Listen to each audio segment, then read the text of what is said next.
Hello students, welcome again to the concept of English grammar.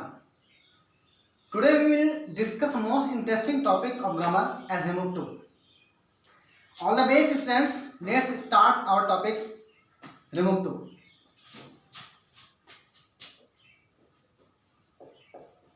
Removal to. Student सबसे पहले देखेंगे कि to है क्या। बहुत सारे बच्चे कहते हैं कि टू जब हटाना है तो पढ़ना क्यों है। इस बात पे गौर करेंगे। जब टू ही हटाना, रिमूवल टू, टू को हटाना, सेंटेंस में बिना अर्थ के टू को हटाना रिमूव टू कहलाता है। जब टू को जब हटाएंगे देंगे तो पढ़ेंगे क्यों। देखते हैं टू है क्या चीज। टू टू मतलब होता है अत्यधिक, यानी एक्सेस। एक्सेस तो रिमूव टू में हमारा सबसे पहले जो रूल्स होती है, रूल्स नंबर 1 कहते हैं कि subject plus verb plus two plus adjective या एडवर्ब। इस बात पे गौर करेंगे कि सबसे पहले सेंटेंस के अनुसार से हम लोग पढ़ते हैं या ग्रामर अनुसार से कुछ पढ़ते हैं तो सबसे पहले छोटा लेते हैं फिर बड़ा लेते हैं। लेकिन आजकल हमारे बुक में डायरेक्ट दे देता है कि subject plus verb plus two plus adjective plus infinitive या कोई प्रोनाउन दे देगा, कोई कुछ दे देगा। मतलब कहने का मतलब होता है क्या कि पहला सेंटेंस को नहीं लेते हैं, एक लेवल को उठा लेता है। हम लोग सबसे छोटे लेवल से चलेंगे। ये होता क्या है, यानी एक स्टेप 2 3 और 4, यानी 1 2 3 और 4, 4 स्टेप इसको बांटना है।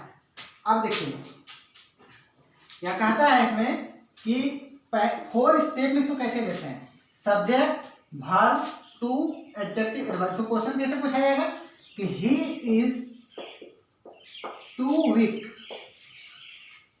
1 2 3 4 subject verb too adjective adverb.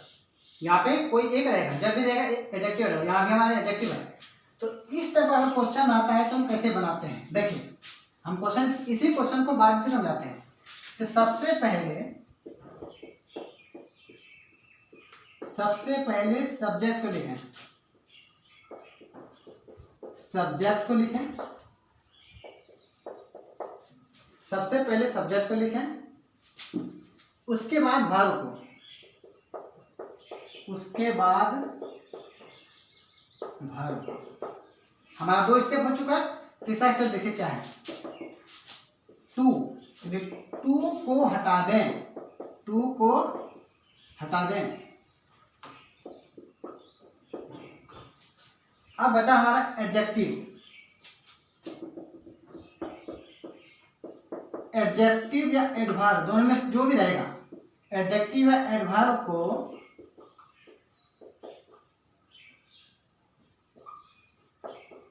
Comparative degree में बदल दें।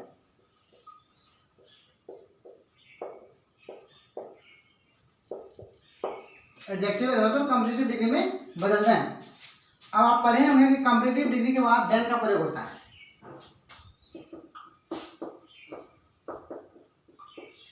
कंपैरेटिव डिग्री के बाद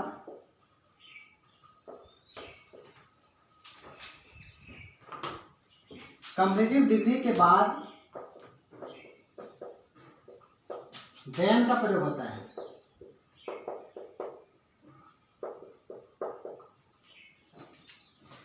अब कह रहा है कि देन के बाद अगर सेंटेंस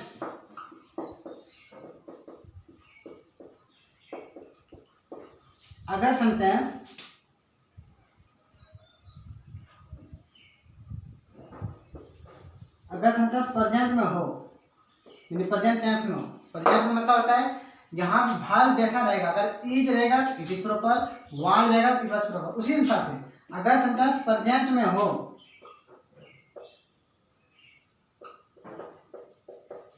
तो इट इज प्रॉपर, तथा पास्ट में हो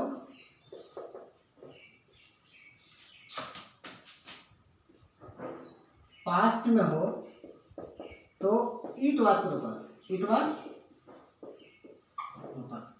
ये हमारे नियम का जो विश्लेषण करना था, हमने लिख दिया। अब इसमें फॉलो करते हैं हमने। सेंटेंस पहले जो लिया गया था इसमें ही इज टू वीक, वह अत्यधिक कमजोर है। यहाँ कह रहा है कि ही इज टू वीक, तो कह रहे हैं कि सबसे पहले सब्जेक्ट को लिखें। तो सबसे पहले हमारा सब्जेक्ट में ही दिया, ही दे दिए। उसके बाद वर्ब को लिखें, वर्ब मेरा इज दे दिए। आपने इसको वर्ब कहिए या ऑक्सिलरी वर्ब कहिए, इसलिए यहाँ पे लिखा है कि सबसे पहले सब्जेक्ट को लिखें, उसके बाद वर्ब को। टू को हटा दें, यहाँ कह टू को हटा दें, टू को नहीं लिखना है।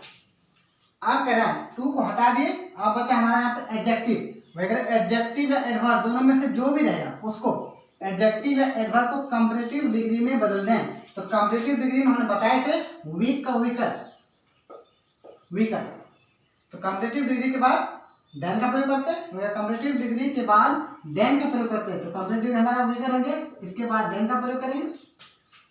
आप करें देन के बाद अगर सेंटेंस प्रेजेंट में हो, पकड़ेंगे कैसे, यहाँ पर ठीक ध्यान दीजिएगा।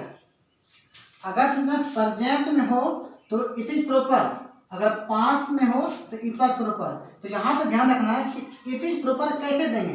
अगर सेंटेंस में जहाँ इज वाला हो, सेंटेंस में इज हो तो इज ना डालेंगे।